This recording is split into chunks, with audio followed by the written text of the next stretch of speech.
আব্দুল্লাহ ইবনে আব্বাস রাদিয়াল্লাহু তাআলা আনহু বলেন, রাসূল সাল্লাল্লাহু আলাইহি ওয়াসাল্লাম বলেছেন, আয়নানে লা তামাসসুহুমান নার, দুই শ্রেণীর মানুষ আছে যাদেরকে জাহান্নাম স্পর্শ করবে না। দুই শ্রেণীর চক্ষু আছে যারা জাহান্নামে যাবে না। দুই শ্রেণীর মানুষ আছে যাদেরকে জাহান্নাম স্পর্শ করবে না।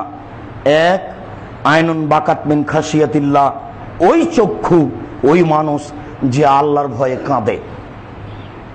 দুই, আইনুন হারাসাত ফি সাবিলিল্লাহ, ওই চক্ষু, ওই মানুষ যে আল্লাহর রাস্তায় পাহারা দেয়, যারা মুসলিম যোদ্ধা, যারা আল্লাহ রাস্তায় পাহারা দেয়, এই চক্ষু, এই মানুষকে জাহান্নাম স্পর্শ করবে না, রাসূল সাল্লাল্লাহু আলাইহি সাল্লাম বলেন। আনাস রাদিয়াল্লাহু তাআলা আনহু বলেন, রাসূল সাল্লাল্লাহু আলাইহি ওয়াসাল্লাম বলেছেন, সালাসাতু উয়ুনিন লা তারা আন-নারা, তিন শ্রেণীর চক্ষু রয়েছে, এই চক্ষু জাহান্নামকে দেখবে না। তিন শ্রেণীর মানুষ রয়েছে, ওরা জান্নাতে যাবে না। তিন শ্রেণীর মানুষ রয়েছে, ওরা জাহান্নামে যাবে না। তিন শ্রেণীর মানুষ রয়েছে, ওরা জাহান্নামে যাবে না। তিন শ্রেণীর মানুষ রয়েছে, তিন শ্রেণীর চক্ষু রয়েছে, এই চক্ষু জাহান্নামকে দেখবে না।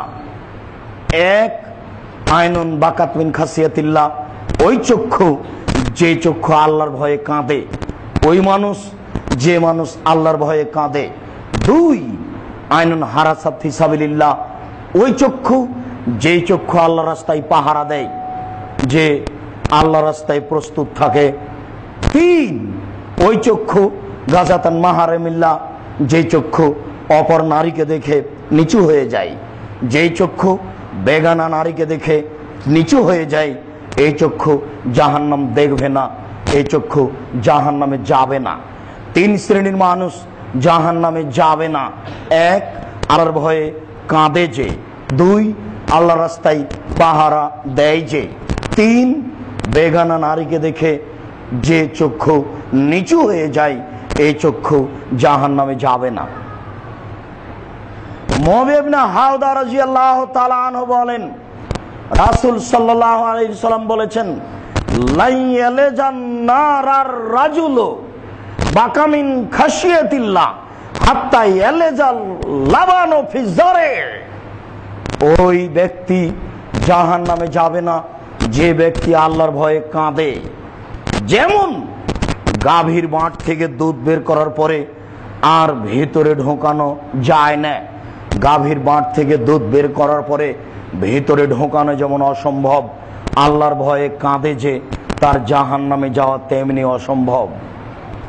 আল্লাহর ভয়ে কাঁদে যে তার জাহান্নামে যাওয়া তেমনি অসম্ভব। গাভীর বাঁট থেকে দুধ বের করার পরে তার ভেতরে ঢোকানো যেমন অসম্ভব।